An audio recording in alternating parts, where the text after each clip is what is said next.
Hello, and welcome to E.M.A.N. Effectively Making a Noise. Today is episode 55 of our Bible story readings. It is also the last story in volume 3. So next week we will be starting into volume 4. Today's story is Samson's Feats of Deliverance. Samson's Feats of Deliverance. And it's coming from Judges chapters 14, 1 through Judges chapter 16, verse 3. We'll be right back. I'm going to go to one of our sponsors at this time. Krash Kelly Productions. Let me supply the hot jams for your next party. Jazz, rap, R&B, top 40 country, and gospel. Call 615-582-0549 and ask for the Krashman. That is Krash Kelly's Production DJ Services. Back to our story. The secrets of Samson's great strength lay in his vow to live close to God. As an outward sign of this Nazarite vow, Samson let his hair grow long and did not drink any wine or strong drink. He carried out the work God wanted him to do by performing a number of feats of strength to harass and punish the Philistines. The first thing he did, in order to find an occasion against them, was to marry a daughter of the Philistines who lived in Timnath. His parents did not want him to marry a Philistine woman because they feared Samson might become a worshiper of Dagon, and Dagon was a god worshipped by the Philistines. But they did not know the Lord was leading Samson to do this, so that he might have an opportunity to punish the Philistines. Samson persuaded his father and mother to go with him to Timnath to see the woman he had chosen to become his wife. On this journey, a young lion roared at him, and the Spirit of the Lord came mightily upon him. And he seized the jaws of the lion and tore him apart, and slew him with his bare hands. But he did not tell his father or mother what he had done. He went down and talked with the woman of Timnath, and she pleased Samson well. Later he returned to Timnath to take her to be his wife, and he turned aside to see the carcass of the lion, and the carcass is a dead body. And behold, there was a swarm of bees in the carcass of the lion, and honey. Samson took some of the honey in his hands, and went on his way eating it. He gave some of the honey to his parents, and they ate it, but he did not tell them that he had taken the honey from a lion's carcass. According to the custom of those times, Samson made a wedding feast in Timnath, and a large company of people attended the feast. Seeking some way to punish the Philistines, Samson proposed this riddle to the people. Out of the eater come forth meat, and out of the strong came forth sweetness. Samson made a bargain with them that if they could solve the riddle within 7 days, he would give them 30 sheets and 30 changes of clothing. If they could not solve the riddle, they were going to give him the same number of garments. They tried for 3 days to guess the riddle, but could not.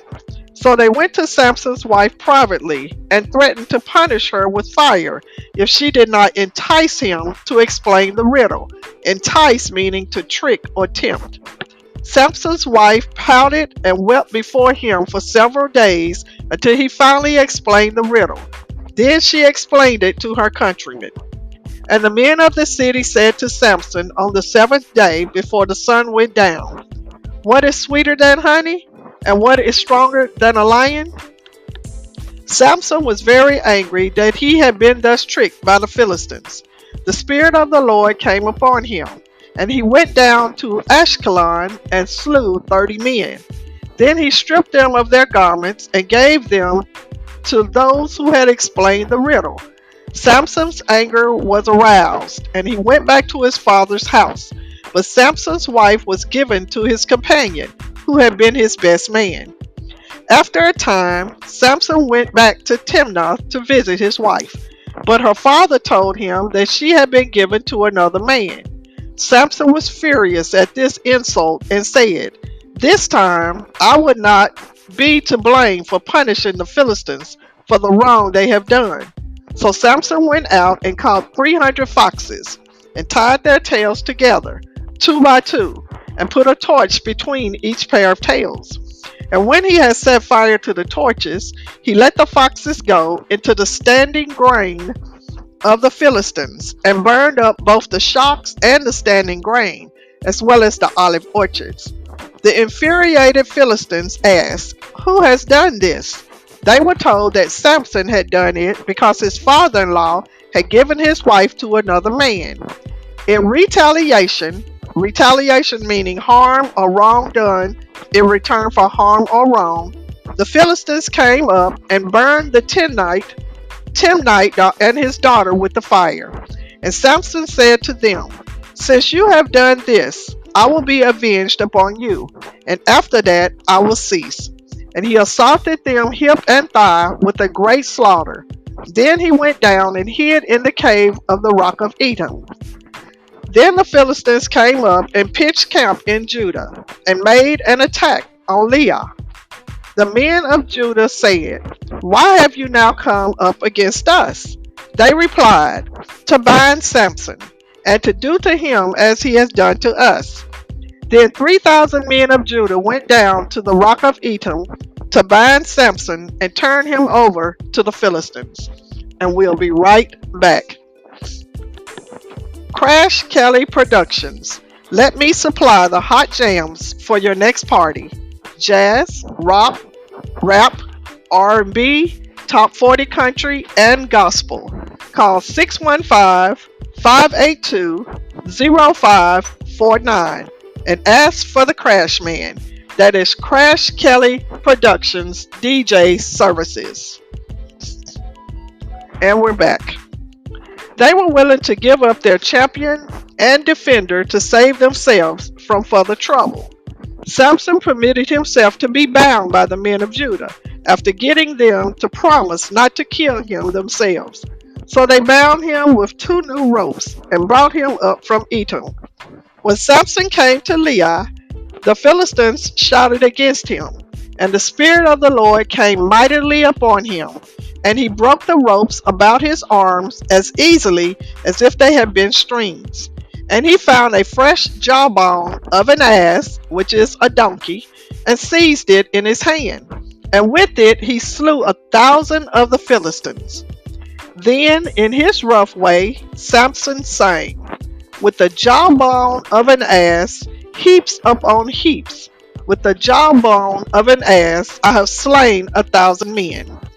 When he had finished, he flung away the jawbone from his hand, and he called that place Ramath Leah, which means heel of the jawbone.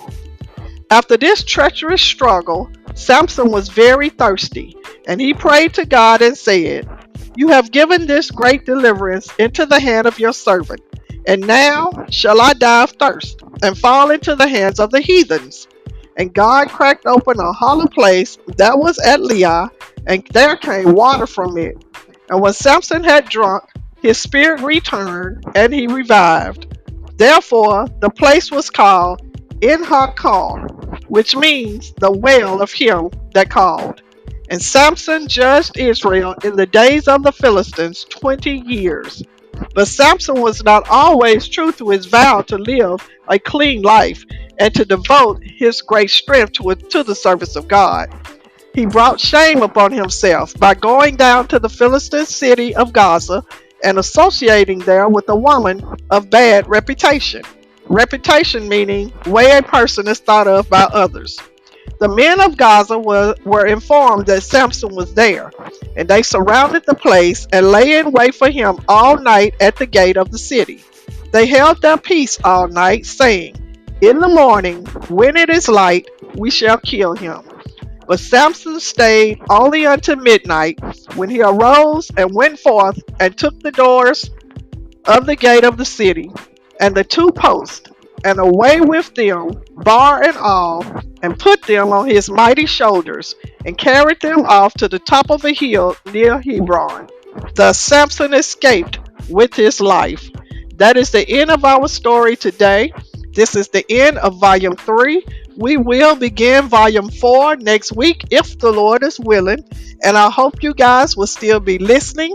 I thank you for listening. And would you please leave me a comment and tell me how you're liking this? If you're liking this, if you don't like it, tell me what I need to do to make it better.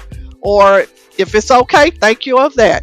Um, I can only get reviews from Spotify. So if you don't mind, leave me a review on Spotify. But I thank you guys again. I love you all. Peace.